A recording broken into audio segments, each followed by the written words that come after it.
Cherono, sentiam vocês que estes 6 anos que governou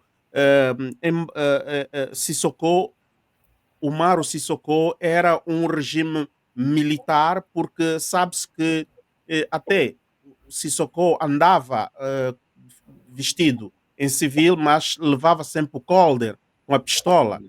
Como é que o povo guineense vivia esses 6 anos? Sentia esta presença de regime militar a governar o país? Porque eles praticamente azeraram todos os outros órgãos de soberania.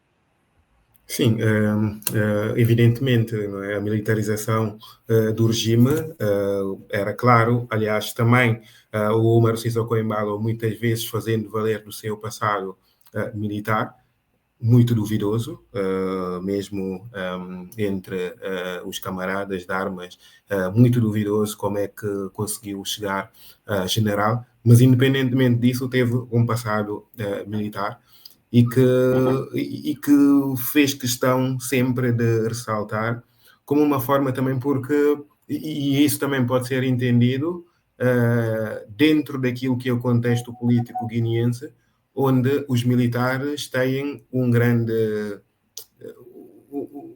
papel, um papel muito relevante. Não é? Se formos ver para trás, noutras situações também que culminaram em golpes de Estado ou tentativas de golpes de Estado, vimos um papel relevante dos militares, às vezes mesmo condicionando algumas decisões estritamente políticas, os chefes de Estado-Maior terem um destaque quase igual a de um Presidente da República. Tudo isto assistimos, e o Umaro Sissoko Embalo traz isso também para mostrar-se que eu sou dentre vós, uma forma de se afirmar. A militarização do regime, o sentimento que as pessoas tiveram em relação à militarização do regime, começou, desde logo, a partir da tomada de posse do Umaro Sissoko Embalo, da forma como foi, não é? Que convém relembrar a forma como ele chegou ao poder, apesar ou não obstante ter vencido as eleições, e não obstante também todas as críticas que se possa apontar ao contencioso eleitoral na altura e o tempo que esse contencioso eleitoral estava a demorar para ser resolvido no Supremo Tribunal de Justiça, mas apesar disso, nada dava o direito a Umaro Sissoko Embalo de se autoproclamar Presidente da República. E essa autoproclamação só foi possível, como já disse aqui o Youssef, com a ajuda de algumas chefias militares. Outros que nem sequer estavam no ativo, mas que ainda tinham um papel bastante relevante, e na própria foto, uma das fotos, se podemos dizer, oficiais da tomada de posse, vê-se ele rodeado de militares, quer alguns com uniforme militar, outros não. E tão rapidamente começou com um regime de perseguições. Aliás, o primeiro ato do Umaro Sissoko Embalo foi logo, salvo erro, na própria noite do dia em que tomou posse, tirou um decreto a deitar abaixo um governo que tinha saído das eleições legislativas, que nessa altura tinha maioria parlamentar. Então, o exercício de poder através da força começou nesse momento e até ao momento atual que estamos a viver, não é? Com perseguições políticas e não fugindo aqui a questão da militarização do regime. Vemos uma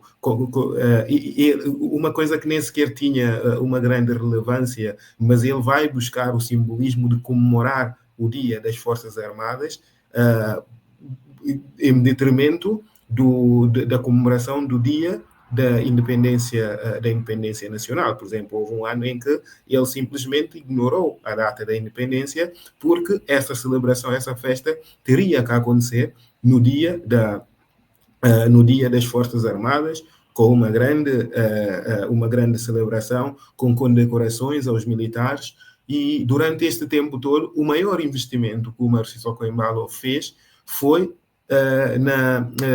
no reforço da sua capacidade militar. Não é? Por que eu digo no reforço da sua capacidade militar? Não propriamente nas Forças Armadas no geral, porque apesar de tudo ele vivia com alguma desconfiança em relação às Forças Armadas, então aproveitou e criou as suas milícias e as Forças Armadas afetas à Presidência da República eram as que andavam, que estão muito mais armados, aliás, por isso é que surpreendeu, antes mesmo, depois das notícias todas sabemos agora, surpreendeu muita gente quando se diz que em poucos minutos um grupo de militares chegou ao palácio e capturou o presidente, sabendo do arsenal com que anda o Umaro Sissoko Embalo, claro que não era crível essa situação. E nos últimos anos tem havido recrutamento de jovens para as Forças Armadas, por isso tem feito um grande investimento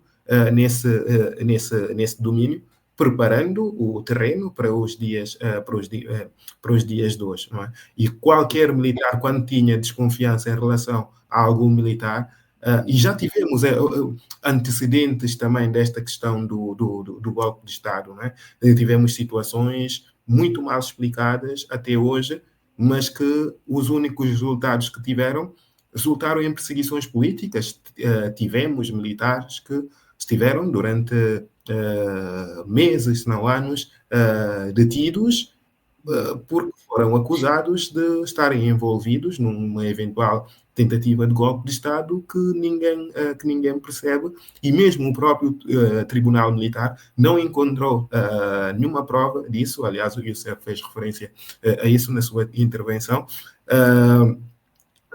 Quem acabou por pagar por essa decisão, foram os próprios juízes do Supremo Tribunal, que acabaram por ser perseguidos e detidos também. Então, basta andar nas ruas de Bissau ou acompanhar algum vídeo de uma deslocação do Umaro Sissoko Embalo. Aliás, na própria campanha eleitoral, numa das entrevistas que nos últimos dias foi muito mediatizado com o jornalista angolano Vítor Hugo Mendes, em que o Vítor Hugo até colocava esta questão do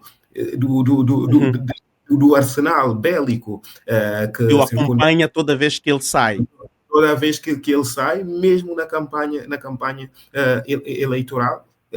Por isso, essa questão da militarização do regime era evidente e ele fazia questão mesmo em todas as suas intervenções, por isso não é surpreendente também esta forma como resolveu sair do poder. Não é? Ele já muitas vezes antecipava que, porque e este golpe de Estado acaba por ser golpe de Estado porque, contudo, há um presidente que é eleito, que neste momento não pode tomar posse. Há um golpe de Estado não contra o Umaro Sissoko Embalo. De facto, a minha pergunta, a propósito deste é autor do golpe de Estado. Sim,